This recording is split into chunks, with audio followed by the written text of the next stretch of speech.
though they are deserving. Therefore, to cover such deserving persons under the scheme, the income limit is increased.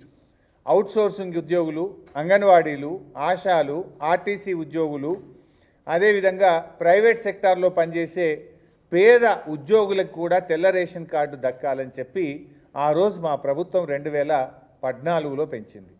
ఇవాళ 10 ఏళ్ళు అయింది కదా పైసా. 2014 నుంచి 10 ఏళ్ళ తర్వాత ఎంత మరి రేట్లు పెరిగినాయి, ఎంత నిత్యావసర వస్తువుల ధరలు పెరిగినాయి, ఇన్ఫ్లేషన్ ఎంత పెరిగింది, మరి ఆ ప్రకారంగా ఇన్కమ్ లిమిట్ పెంచాలన్నా వద్దా? ఆ 2014లో బీఆర్ఎస్ పెట్టిన ఇన్కమ్ లిమిటే పెట్టిండ్రు. మరి మేము కూడా ఆ రోజు గదే 60,000 గదే 75,000 పెడితే రేషన్ కార్డులు ఇవ్వాల్సిన అవసరమే ఉండకపోవు కదా బీఆర్ఎస్ ప్రభుత్వానికి. మాదేమో మానవతా దృక్పథం. మేమేమో ఎట్లా ఎంత ఎక్కువ మందికి కార్డులు ఇవ్వాలని మేము ఆలోచిస్తే